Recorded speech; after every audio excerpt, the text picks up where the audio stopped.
so let's begin our HCV discussion, and this will be the last discussion of our HCV kinematics exercise. HCV exercise के doubt आज हम लोग करेंगे.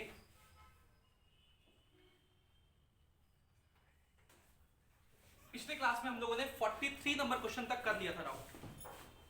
43 हो गया था, 45 भी हो गया था, 44 नहीं हुआ था. So obviously will discuss 44.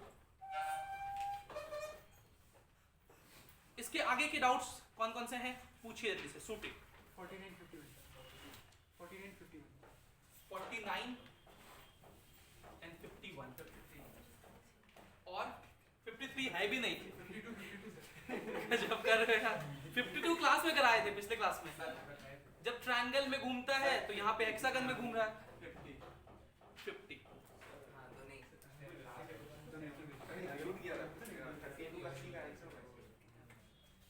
32 का सी का आंसर नहीं आ रहा था.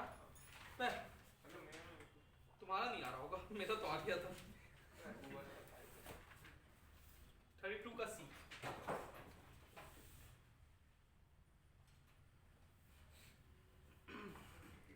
श्रेया का है 50 और 51. तो 50 और 51 तो हो गया. जय का है 48 आई थिंक मैंने रिवर्स प्रॉब्लम में क्लास में कराया था, बट एनीवे कोई बात नहीं, फिर से कर लेंगे. अंकित का ही 48 है, आकाश का 49, ये हो गया 48. ओके, सारे डाउट्स हो गए. So let's begin our discussion. पहले मैं छोटे से डाउट डिस्कस कर लेता हूं जो आसान है, जो लंबी नहीं है. 32C करते हैं. क्या है भाई 32C में? A ball is thrown horizontally from a point 100 meter above the ground with speed 20 meter per second. एक टावर है और इस टावर की हाइट कितनी दी हुई है? 100 मीटर. और यहां से एक बॉल को हॉरिजॉन्टली थ्रो किए हैं 20 मीटर पर सेकंड से. क्या तुम्हारा डाउट है? बोलो क्या होगा? ये यहां से जाके यहां गिरेगा. कितने वेलोसिटी से यहां गिरेगा वो अगर निकालना चाहिए. तो यहां पे जो वेलोसिटी होगा उसके दो कंपोनेंट होंगे. एक हॉरिजॉन्टल वेलोसिटी तो 20 मीटर पर सेकंड ही रहेगा, और एक होगा वर्टिकल वेलोसिटी. वर्टिकल वेलोसिटी को लिखेंगे v is equals to u plus at नीचे की तरफ इक्वेशन. तो वर्टिकल वेलोसिटी को हम लोग vy कह देते हैं. इनिशियल वेलोसिटी नीचे की तरफ कुछ भी नहीं है तो वो 0 हो गया. नीचे की तरफ एक्सेलेरेशन 10, और टाइम ऑफ फ्लाइट कितना होगा इस केस का? √2h/g. √2h का वैल्यू 100, g का वैल्यू अगर 10 ले लें, 10 √20 कितना होता है? 2√5 ना, और √5 2.23 होता है, तो 4.46 सेकंड. 4.46 सेकंड. तो vy हो जाएगा ये 44.6 मीटर पर सेकंड. ये हो गया vy. और ये vx. तो वेलोसिटी किस वेलोसिटी से स्ट्राइक किया? 20 i cap plus 44.6 j cap. So what will be the speed और net velocity? 20 square plus 44.6 square. ठीक है थे? तो 20 का स्क्वायर हो जाएगा 400. 44 का स्क्वायर कितना होगा? 44 का 6 कम है तो 36, 6 कम है तो 44 माइनस 6 38 हो जाएगा. उसका आधा 19.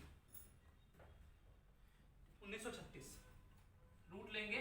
1936 प्लस 400, इसको 2000 मान लेते हैं. हाँ चलिए 2000 मान लेते हैं. तो ये हो गया 2400. 20 का हो गया 10, और 24 को हम लोग लिखेंगे 4√6. मतलब 2 इंटू √6 हो गया √2 इंटू √3. तो ये 20 इंटू 1.4 इंटू 1.7. ये हो गया 28 इंटू 1.7. 17 × 85 17 दी होता है 77 44. 4 5 मेरा 14, 17 दूनी 14 और 17 दूनी 34 और 14 48.4 मीटर पर सेकंड. अप्रोक्सीमेटली इसके पास आंसर होगा. देखो तो ठीक है। हाँ तो 49 तो है आंसर। वो सी सी पार्ट सी है। सी सी ये बी सी ही पार्ट तो है ये। आगे एंगल अच्छा बी पार्ट ये है, सी पार्ट को तुम पूछ रहे हो। ओह अच्छा, हम बी पार्ट बता दिए। सी पार्ट है the velocity with which it strikes the direction and magnitude. Direction and magnitude. तो मैग्नीट्यूड ये हो गया, और डायरेक्शन पूछा है तो डायरेक्शन निकाल दीजिए। इसको वेक्टर डायग्राम में ड्रॉ कर दो। सर वो माइनस जे का होना चाहिए। हाँ ये माइनस जे का और ये 44.6, तो ये कुछ ऐसे, ये एंगल थीटा, तो tan थीटा क्या लिखोगे 44.6/20। ठीक है, तो ये कितना हो जाएगा, 2 से ये 10 बार में, 2 से ये 22.3, 2 से ये 5 बार में, 2 से ये 11.1.5।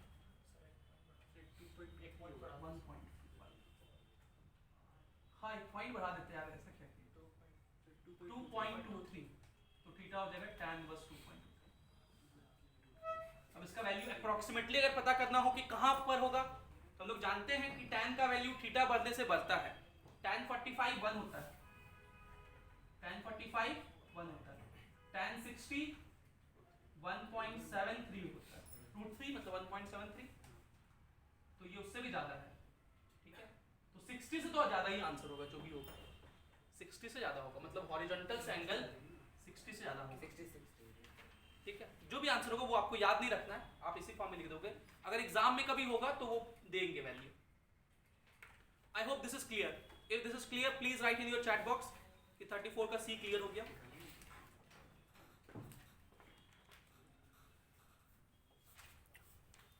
Now let's discuss question number 48 पहले डिस्कस कर देता हूं मैं।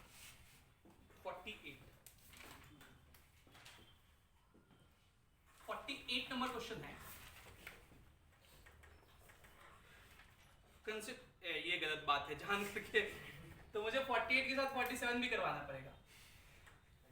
The 47 और 48 consider the situation of previous problem. A swimmer wishes to cross a 500 meter wide river flowing at 5 km per hour. एक रिवर है और इस रिवर का स्पीड दिया हुआ है कितना 5 किलोमीटर पर आवर, और इसका विड्थ दिया हुआ है d हाफ किलोमीटर, 500 मीटर मतलब हाफ किलोमीटर हो गया, और उस स्विमर का स्पीड है 3 किलोमीटर पर आवर।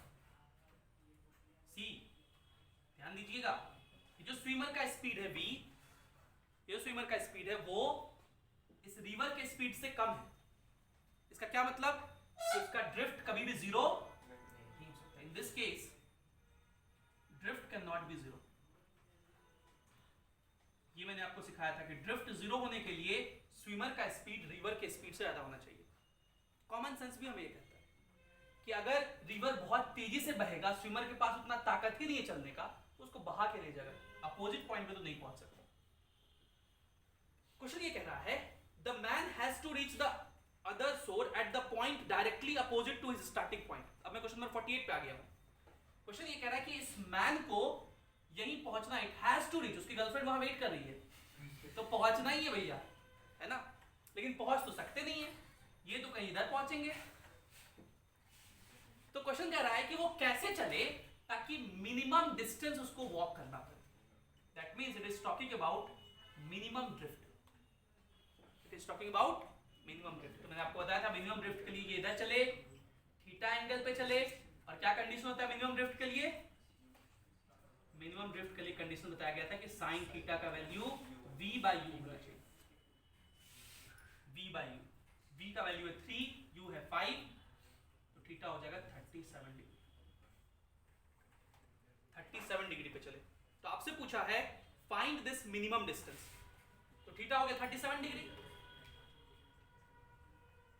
तो इस v के दो कंपोनेंट होंगे, एक कंपोनेंट इधर की तरफ v cos थीटा, दूसरा कंपोनेंट इधर की तरफ v sin थीटा, और u इधर की तरफ। अगर पूछे इस केस में क्रॉस करने में कितना टाइम लगेगा, तो टाइम टू क्रॉस कितना होता है d/v cos थीटा, और ड्रिफ्ट कितना ये वाला velocity u minus v sine theta, ये हो गया speed into time d by V cos theta. यही ड्रिफ्ट का फॉर्मूला होता है, तो हम लोग याद किए हैं। तो x कितना हो जाएगा, u का वैल्यू हो गया 5 माइनस v का वैल्यू हो गया, v कितना है 3, sign theta sign 37 3/5 into D, v हो गया हाफ इंटू v कितना है 3 इंटू कॉस थीटा, कॉस 37 4/5। तो x हो जाएगा 25 माइनस 9 16/5, 5 कट गया, 16/4 दूंगी 8 इंटू 3, तो 2/3 किलोमीटर। ये हो जाएगा इस केस का ड्रिफ्ट, मिनिमम ड्रिफ्ट। और उसके लिए उसे इस तरह चलना पड़ेगा, वर्टिकल से 37 पे, मतलब डाउन स्ट्रीम से इसका एंगल 127 डिग्री होना चाहिए। And this was asked by, किसने पूछा था ये सवाल, जयराज। क्या जयराज आपको समझ में आ गया ये सवाल? जयराज, अंकित, तो तुमने भी पूछा था। जयराज और अंकित, ऑडियो ऑन करके बोलो। Yes sir. ओके ठीक है। Now let's discuss question number 50। हाँ, अगली बार से सोच रहे हैं पैकेज में ही एचसीवी के भी क्वेश्चन, सिंगेज के भी क्वेश्चन सब डाल देंगे आखिरी में एक्सरसाइज में। Two friends A and B are standing at a distance x apart in an open field and wind is blowing from A to B. तो दो फ्रेंड है, एक A है और एक B है, और इनके बीच का डिस्टेंस x है, और विंड जो है इधर की तरफ ब्लो कर रहा है। W is the speed of wind, मान लेते हैं हम लोग। A beats a drum and B hears the sound T1 time after he sees the event। मतलब A से साउंड क्रिएट हुआ, तो मान लेते जो साउंड क्रिएट हुआ उसका स्पीड v है, so v is the speed of sound, but because of wind the net speed will be v plus w, क्योंकि विंड भी उसको सपोर्ट करेगा। तो इस विंड को यहां से यहां पहुंचने में कितना समय लगेगा वो दिया हुआ है t1, और वो कितना होगा, डिस्टेंस है x by v plus w। This is first equation.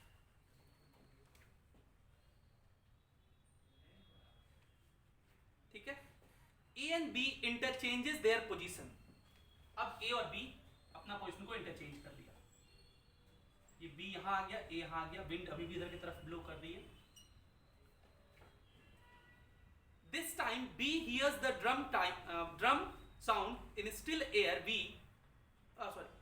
This time B hears the drum time after T2 time after he sees the event। फिर से any ड्रम बजा रहा है, तो फिर से जो साउंड निकलेगा उसका स्पीड v होगा, x डिस्टेंस वो चलेगा, लेकिन इस बार साउंड को ये विंड अपोज करेगा, इसलिए साउंड का net speed v minus w हो जाएगा, और ये टाइम t2 दिया हुआ है x by v minus w। ये दूसरा equation. Calculate the velocity of sound in still air v and the velocity of wind u। अच्छा, विंड के वेलोसिटी को u लिखने का है, इसको हम लोग u लेते हैं। ये भी क्या हो जाएगा u, यहां भी क्या हो जाएगा u, यहां भी u, और यहां पर भी u। तो आपको ये दोनों बताना है। What will be the time lag B finds between the seeing and hearing the drum beating by, हम कहां पर लिए, नेगलेक्ट द टाइम टेकन, हाँ 50 नंबर बताना है आपको इसका आंसर। तो आपको v और u बताना है, तो v प्लस u का वैल्यू है x बाय t1, और यहां से v माइनस u का वैल्यू है x बाय t2। ऐड करिए दोनों इक्वेशन को, तो u कट जाएगा, तो 2v is equals to x common 1 by t1 plus 1 by t2, तो v का वैल्यू हो जाएगा x by 2 into 1 by t1 plus 1 by t2, ये v हो जाएगा। और अगर u निकाले दोनों के इक्वेशन को माइनस कर दीजिए, तो 2u का वैल्यू हो जाएगा x into 1 by t1 minus 1 by t2, तो u इज इक्वल्स टू हो जाएगा x by 2 into 1/t1 minus 1/t2, ये u हो जाएगा।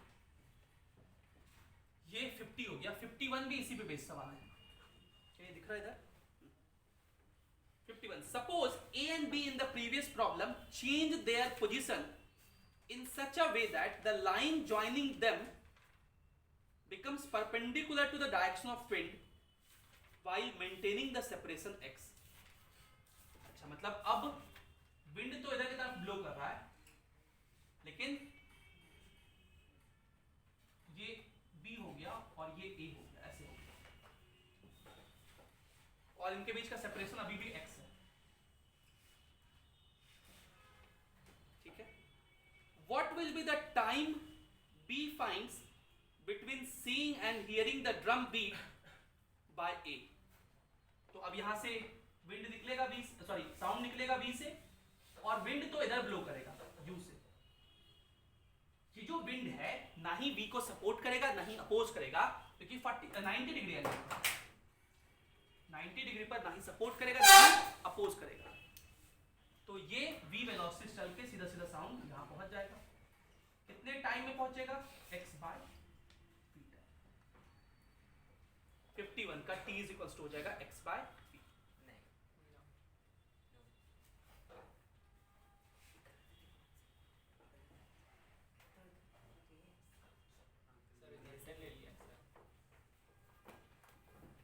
Suppose A and B in the previous problem change their position in a such a way that the line joining them becomes perpendicular to the direction of wind while maintaining the separation x। इनके बीच का separation x है। What will be the time lag B finds between seeing and hearing the drum beating by A? इसमें oppose नहीं करेगा, नहीं थोड़ा side में side कर देगा ना, उसका डायरेक्शन चेंज कर देगा। देखो u इधर लगेगा तो नेट स्पीड इधर हो जाएगा ऐसे, लेकिन यहां से यहां पहुंचने के लिए तो यही वाला वेलोसिटी रिस्पांसिबल होगा, u का तो कोई रोल होगा नहीं। हम बनाए तो थे टाइम इक्वल्स। अच्छा, इसको सब लोग सोचिए एक बार। देखिए जो सवाल का लैंग्वेज लिखा हुआ ना, ये सवाल हम लोग वेव्स में भी करते हैं। जो सवाल का लैंग्वेज लिखा हुआ है उसके अकॉर्डिंग इसका आंसर यही होना चाहिए, यही होगा। लेकिन मैं सवाल को चेंज करके बताऊं, क्योंकि इसमें जो आंसर दिया हुआ ना वो सवाल को इस तरह से नहीं कहा है। सवाल में ये कहा कि देखिए ये बी जो है वो इस लाइन में है, क्योंकि देखो क्वेश्चन को इस तरह से फ्रेम किया गया, ड्रम बीट कर रहा है, तो ड्रम को बीट करने से साउंड जो प्रोड्यूस होगा वो साइड डायरेक्शन में प्रोड्यूस होगा। थोड़ी जिधर आदमी है उधर की तरफ खाली साउंड जाएगा, इधर नहीं जाएगा, साउंड तो साइड डायरेक्शन में जाएगा। इसलिए हम लोग जिधर ऑब्जर्वर होता है उधर की तरफ साउंड लेते हैं। ये चीज हम लोग डॉपलर इफेक्ट करते हैं, वहां पे हम लोग डिस्कस करते हैं। तो अकॉर्डिंग टू वेव्स यही सवाल सही है, इस सवाल के अकॉर्डिंग आंसर यही सही है। लेकिन जो इसमें सवाल है ना, जो पूछना चाह रहा है ये, वो थोड़ा सा चेंज है, उसको हम बता देते हैं कि उसमें क्या चेंज करना चाहिए था उसको। कि आप मान लीजिए ए पर एक सोर्स है, साउंड का सोर्स है, जो कि साउंड इस डायरेक्शन में प्रोड्यूस कर रहा है। फिक्स होना चाहिए सबसे पहले तो, एक सोर्स है जो कि साउंड इस डायरेक्शन में प्रोड्यूस कर रहा है, और ये डिस्टेंस x है, और b जो है वहां कहीं है जहां पर ये साउंड सुन रहा है, वो b यहां रहेगा तब तो यहां सुनेगा ही नहीं साउंड, क्योंकि विंड उसको ब्लो करके ले जाएगा, विंड का स्पीड इधर की तरफ u। तब ये रिवर्स वाला प्रॉब्लम जैसा आप लोग सोच सकते हैं, ये कुछ ऐसे जाएगा यहां पहुंच जाएगा, नेट स्पीड इधर की तरफ होगा। ठीक है, ये एंगल थीटा होगा, ये डिस्टेंस जो होगा वो u इंटू टी होगा, और ये x जो होगा वो v इंटू टी होगा। ठीक है, इधर की तरफ चलवाने के लिए ये velocity responsible v into T, इधर की तरफ ले जाने के लिए u इंटू टी, और b यहां है। तो आपसे क्या पूछा है, कितने टाइम में वहां पहुंच जाएगा। यहाँ पे डायग्राम और अच्छे से बनाते हैं।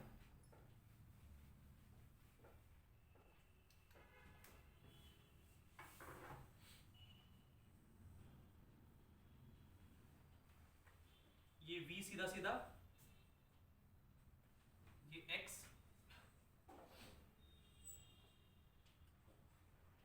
और ये ऐसे।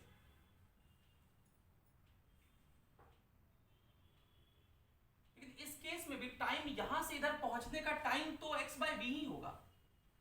ये तो मुझे अभी भी नहीं समझ में आ रहा है कि इस सवाल को भी छोड़ देते हैं, इसको मैं अच्छे से करके बताऊंगा, इसको छोड़ दीजिए अभी। 51 को मैं खुद रीड करके फिर अच्छे से समझाऊंगा, अभी इसको छोड़ दीजिए। अभी शायद मैं इस क्वेश्चन को समझ नहीं पा रहा हूँ सही से, कितना क्या पूछना चाह रहा है उसको हम सही से समझ नहीं पा रहे, इसको अभी छोड़ देते हैं। चलिए इसके बाद हम लोग 44 नंबर सवाल करते हैं। 44 जहां तक मुझे याद है बहुत लेंदी सवाल है। 44 पढ़ते हैं, क्या है भाई? The bench of a gallery in a cricket stadium। अरे क्रिकेट से याद है, आज कौन जीता? सर ऑस्ट्रेलिया जीत जाएगा। हार गया, कितना रन से हारा? सर वो कतर जीत जाएगा। बहुत रन से हार गया इंडिया। खैर द bench 220 रन से हारा, बस 63 रन से हारा। खैर the benches of a gallery in a cricket stadium are 1 meter wide and 1 meter high। एक क्रिकेट स्टेडियम है, इसमें जो पहला बेंच है, मान लीजिए ये ग्राउंड होगा इस तरह से,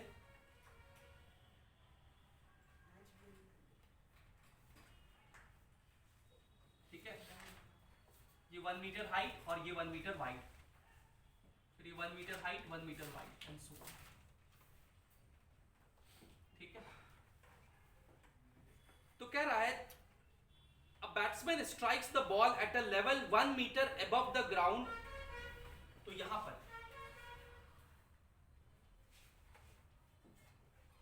पर एक बैट्समैन ने हिट किया, कितने स्पीड से? 35 मीटर पर सेकंड से।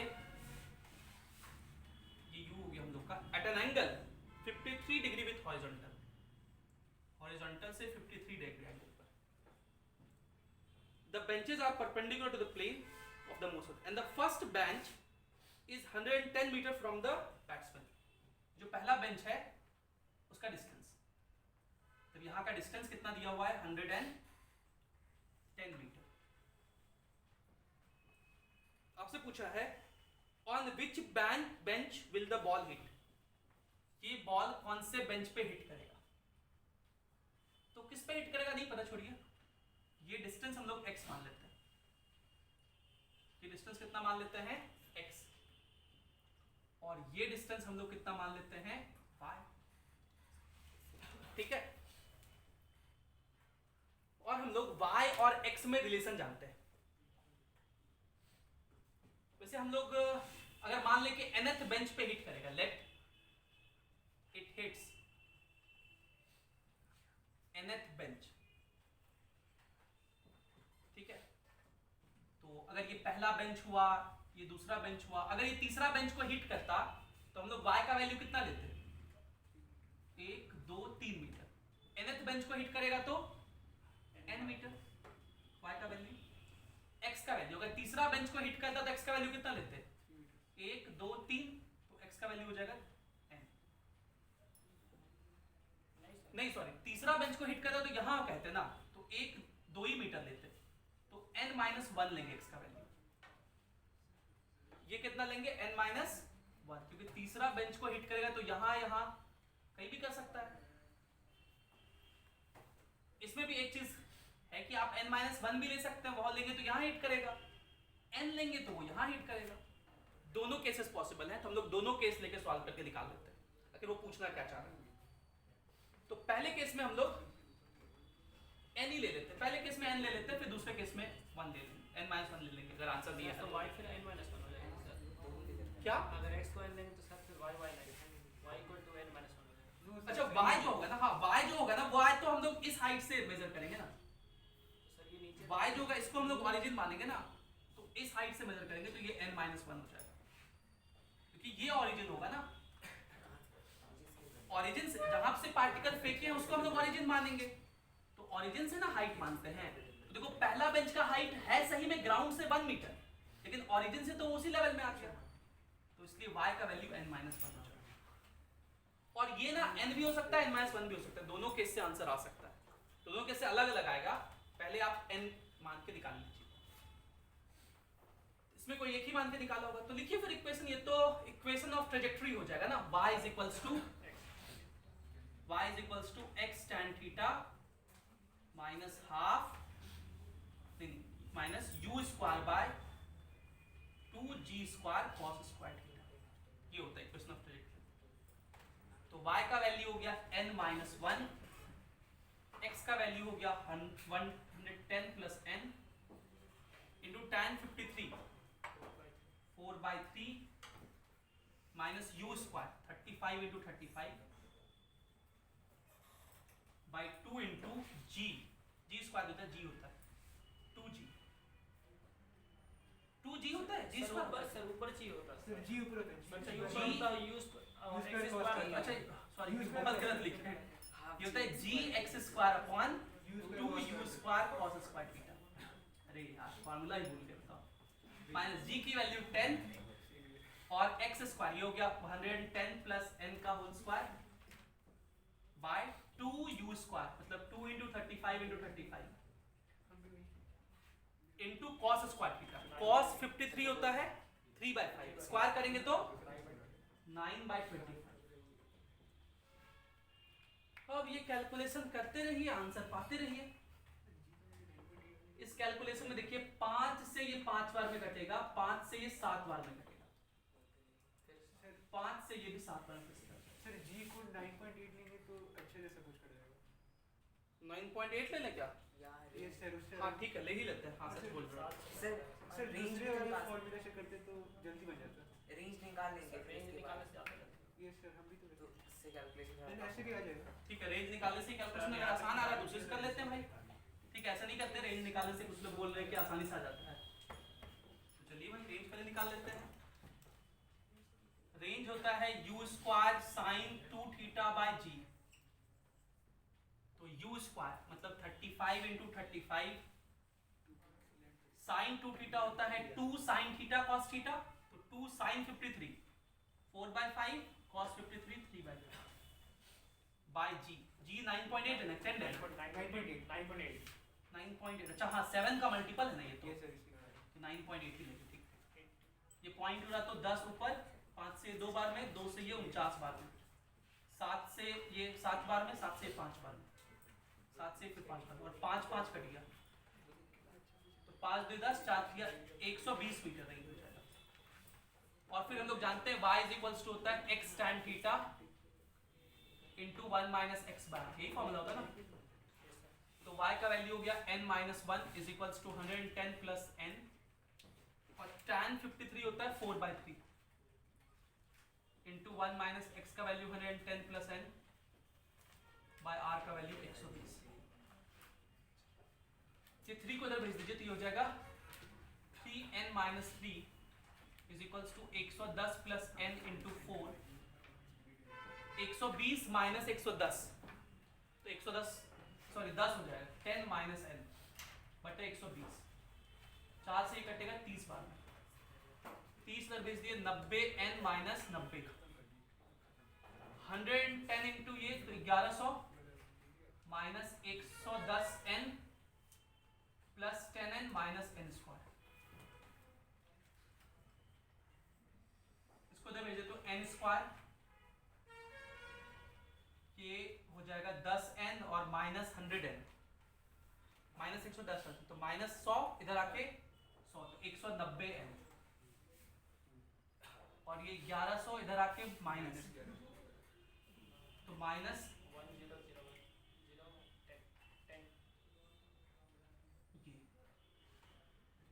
1190। ठीक है, अब इसको सॉल्व करना है। ये कैलकुलेशन सब जगह सही है। सर कुछ मिस्टेक है सर। 110 गुना 10 1100, 110 into n minus 110n plus 10n minus n square, तो ये हो गया n स्क्वायर, ये हो गया minus 100n plus 190 n minus ये प्राइम फैक्टराइजेशन तो हमको ही लगता होगा, सर तो अप्रॉक्सीमेट लेना तो n का वैल्यू निकालिए फिर, minus 190 plus minus under root, तो प्लस ही बदलेंगे 190 का स्क्वायर, तो 36100 माइनस 4ac प्लस 4 इंटू सी 44, 4 से मल्टीप्लाई करेंगे तो 0 9 36 पीछे हाथ मेरा 3 44 47 बाय 2 ये 2। हाँ, इसको सॉल्व कर दीजिए आप, जो भी सॉल्व होकर आंसर आएगा। See, ये इसमें फिजिक्स नहीं है, there is no physics। Minus 190 plus under root 0 0 तो 0 ही हो गया, 6 और 0 6 हो गया, 7 1 8 हो गया, और ये 4 ऑलमोस्ट ये 200 का होगा शायद, 202 का, तो 202 माइनस ये कैलकुलेटर से सॉल्व होके बताया जा रहा है, यस सर। हम नहीं कर रहे भाई, पहले बता दिया, हम तो को तो करना पड़ता फिर रूट डिवीजन मेथड से। तो 202 माइनस 190 12 12 बाय 2 6, ये आंसर है क्या? Yes sir. Thank God, I hope ये किसी को समझ में नहीं आया होगा, है ना। See what we did conceptually समझ लीजिए बस भाई, कैलकुलेशन है कहाँ पे हिट कर रहा है, इसका मतलब आप पहले उसका x कोऑर्डिनेट लिखिए, y कोऑर्डिनेट लिखिए, इसको ओरिजिन मानिए, then we find the range, और फिर हमने ये इक्वेशन ऑफ ट्रैजेक्टरी लगा दिया, फिर कैलकुलेशन पार्ट है। फिजिक्स बस इतना समझना था आपको। I hope that is all. पूछिए अगर इसमें कोई बात और पूछना हो जो मैं समझा सकूं, ऑडियो ऑन करके आप चाहो तो पूछ सकते हो।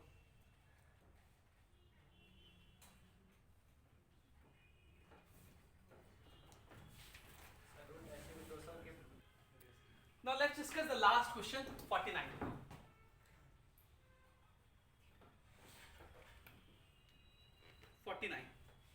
An aeroplane has to go from point A to another point B 500 km away due 30 degree east of north. ये हम लोग मान लेते हैं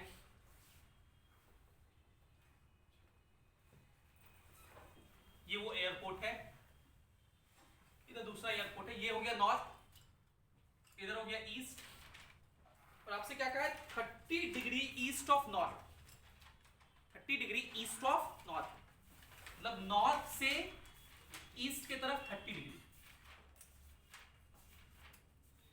यहां एक एरोप्लेन को पहुंचना है, ठीक है।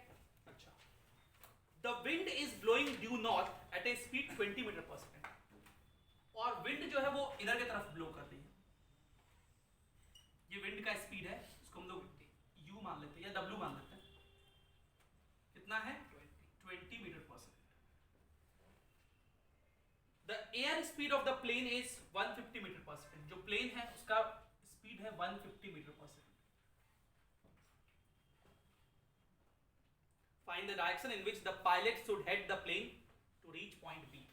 अब देखो अगर ये पायलट ऐसे चले तब तो पक्का नहीं पहुंचेगा, तो विंड और सपोर्ट करेगा, यहीं पहुंच जाएगा।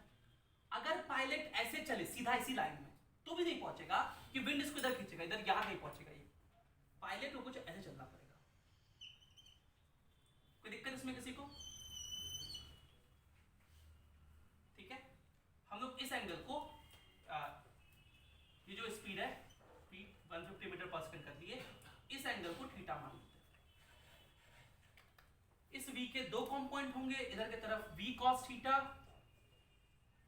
और इधर की तरफ v sin थीटा, और प्लस ऑलरेडी विंड स्पीड है 20, तो ये दोनों मिलके इसको यहां से यहां ले जाएगा, इस साइड ले जाएगा, और ये जो v cos थीटा है उसको ये वाला डिस्टेंस देगा।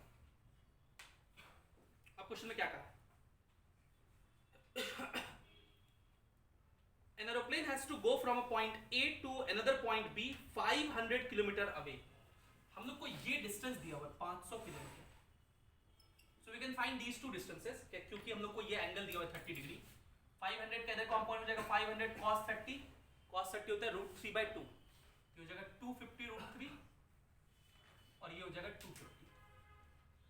लिखिए इक्वेशन, इधर की तरफ इक्वेशन लिखेंगे तो डिस्टेंस कितना है 250√3, distance is equals to speed into time, speed कितना है 20 plus v sin theta into t, ठीक है। v इज नोन तो v भी लिख देते हैं 150 sin theta into t, 150 sin theta into t, और इधर की तरफ कितना है v cos theta into t is equals to 250, so 250 is equals to v cos theta, मतलब 150 cos थीटा इनटू t। सिर्फ मीटर और किलोमीटर में? वो किलोमीटर में। क्या किलोमीटर में है? Sir Distance. 500 किलोमीटर। हाँ अच्छा ये किलोमीटर में, तो इसको 1000 से मल्टीप्लाई कर देते हैं, ठीक है। डिवाइड करिए दोनों को, तो ये हो जाएगा √3 is equals to 20 plus 150 sine theta by 150 cos theta, इसको इधर भेज दीजिए। So 150√3 into cos theta is equals to 20 plus 150 sine theta, इसको इधर भेज के 150 कॉमन ले लीजिए, तो √3 cos theta minus sine theta is equals to 20 by 150, मतलब 1/15 हो जाएगा। मैं थोड़ा सा फास्ट कैलकुलेशन कर दिया, ये जो 150 साइन थीटा है उसको लेफ्ट में भेज दिया और यहाँ आके 150 कॉमन ले लिए, तो बचेगा √3 cos theta minus sine theta, और ये जो 150 था उसको डिवाइड में भेज दिया उधर, तो 20 बाय 150 और 2/15 होगा शायद ना, 20 बाय 150 2/15 हो जाएगा, ठीक है। अब देखिए इस इक्वेशन को कैसे सॉल्व करते हैं, ये आप ट्रिग्नोमेट्री में सीखते हैं कि ऐसे क्वाड्रेटिक इक्वेशन, सॉरी ऐसे ट्रिग्नोमेट्रिक इक्वेशन को कैसे सॉल्व करते हैं।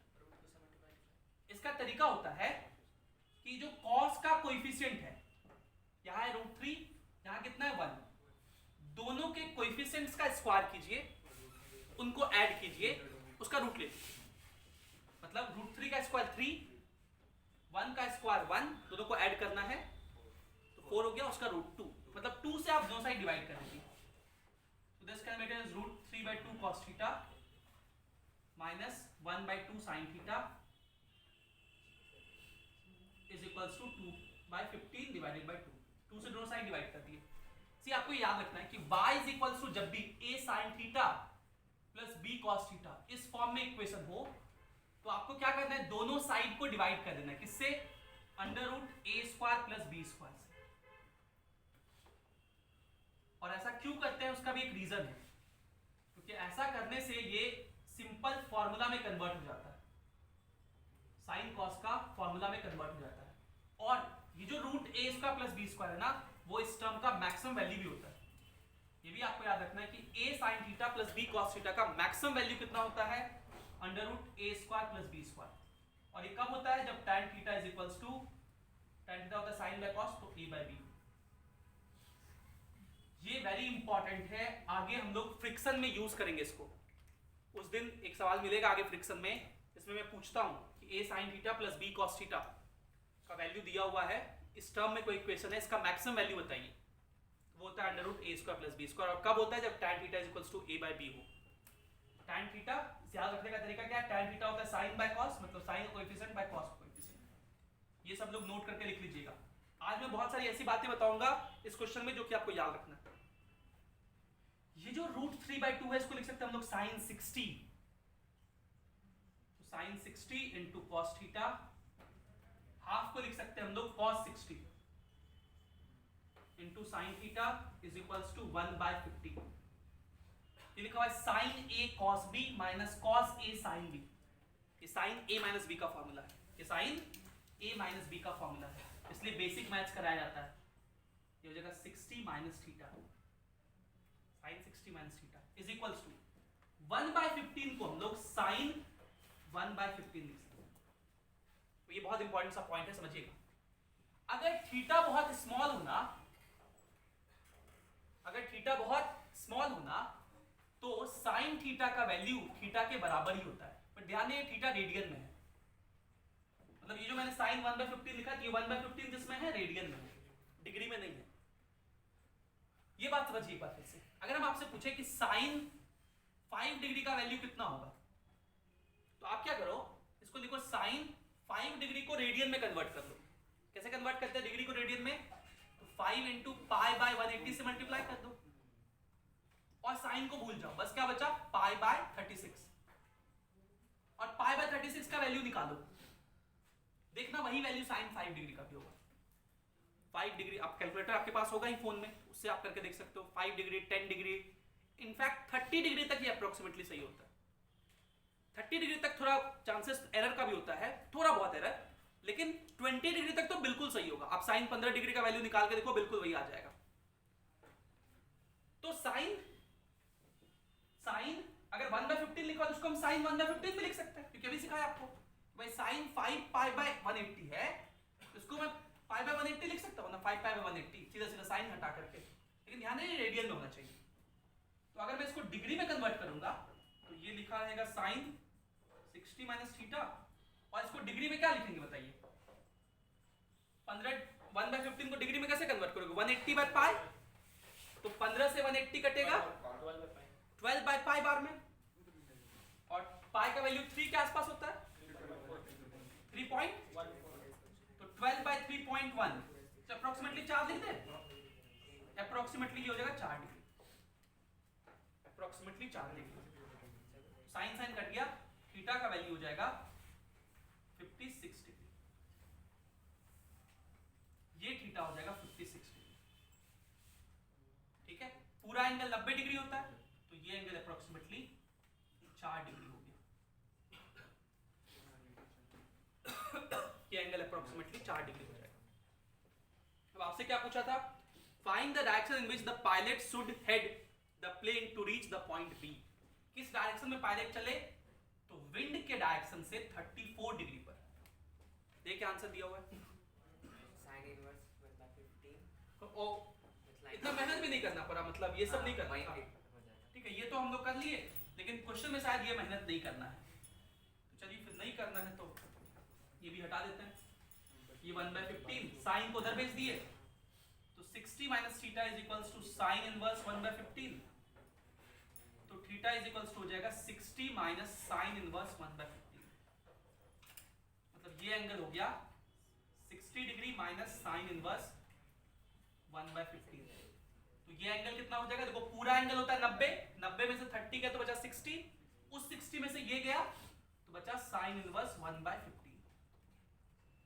तो विंड स्पीड से 30 प्लस साइन इनवर्स 1/15 पे चलता होगा, या साइन इनवर्स 1/15 पे इस लाइन AB से।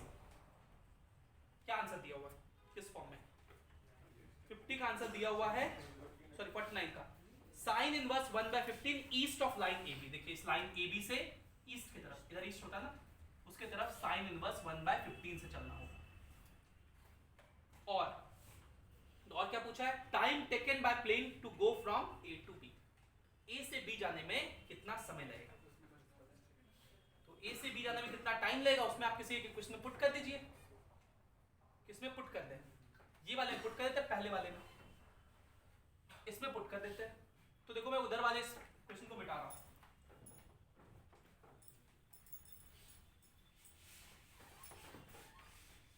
इसमें पुट कर दिए तो कितना हो जाएगा? 25,000, 10 और इतना √3 is equals to 20 plus 150 into sine theta. Sine और थीटा कितना है? थीटा है 60 minus sine inverse 1/15, 60 minus sine inverse 1/15। ठीक है, तो ये जगह 25 पे ये 40 √3 इज इक्वल्स टू 20 प्लस 150। अब देखिए यहाँ पे साइन A माइनस B का फिर से फॉर्मूला लगाना पड़ेगा। लगाइए, क्या लिखेंगे? Sine 60 sine A into cos B।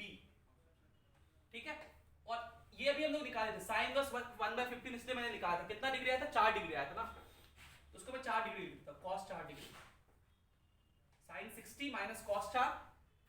ठीक है, और फिर लिखेंगे माइनस साइन 4 इंटू cos 60। ठीक है, क्या था कोई दिक्कत? अब देखिए याद रखिएगा, cos अगर बहुत छोटा एंगल हो ना, उसका वैल्यू 1 के आसपास होता है, तो cos 4 डिग्री का वैल्यू अप्रोक्सीमेटली 1 होगा। ये हम लोग एक अप्रोक्सीमेशन यूज कर देंगे। तो चलिए ये हो गया 25 पे 4 zero root 3 is equals to 20 plus 150 into sine 60 हो गया root 3 by 4 sorry root 3 by 2 तो 1.73 डिवाइडेड बाई 2 कितना होता है 0.85 0.85 ना माइनस साइन 4 डिग्री का वैल्यू तो पता चल गया 1/15 होता है और cos 60 होता है 1/2 cos 60 1/2 तो 1/30 1/30 कितना हो जाएगा 0.03 1/30 0.03 तो माइनस करेंगे तो 0.82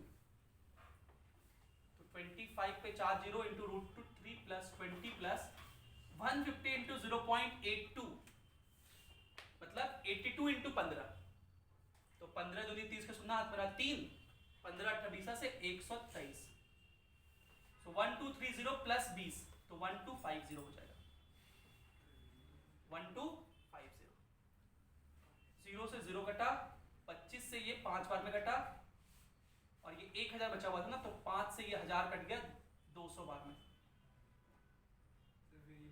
कहीं टाइम नहीं है अच्छा इधर में था टाइम ये ऐसे ना ले हाँ मतलब इधर टाइम है अपना इधर टाइम है तो टाइम इज इक्वल्स टू हो गया 200 रूट 3 सेकंड आवर में है टाइम क्या मिनट्स में तो 60 से डिवाइड कर दीजिए 200 रूट 3 बाय 60 मिनट ये जो कटा 2 से 3 बार में और रूट 3 से नीचे रूट 3 बार में 10 बाय रूट 3 मतलब 1.7 10 बाय 1.7 मिनट तो 2 से करेंगे तो 5 मिनट होगा 5 से तो ज्यादा 6 मिनट के आसपास आंसर होगा देखो क्या आंसर दिया हुआ 50 मिनट बस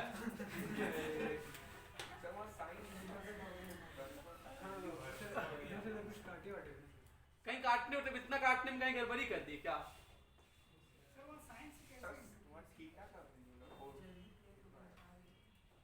सर साइन इनवर्स को cos इनवर्स या 1/15 का निकालना है। अच्छा ये साइन इनवर्स 1/15 हम गलत लिखे क्या 4 डिग्री ठीक तो लिखे ना वो ये तो 4 ही डिग्री था ना हाँ सब सीधे से निकाले तो ठीक ही था सही निकला था गलती का तुमको लगता है सही निकला था 4 डिग्री सर ये ऐसा कुछ पीछे आंसर कर दिया हो नहीं सही दिया पीछे आंसर हम सॉल्व किए हैं इसको सॉल्व इतना लंबा है ही हमको लगता है हम कहीं इधर काटने में गलती कर दी क्या 20 प्लस 150 ठीक था यहां पे मुझे लगता है थोड़ा सा गड़बड़ी हो गया मुझसे काटने में एक बार हम यहां वापस से कर लेते हैं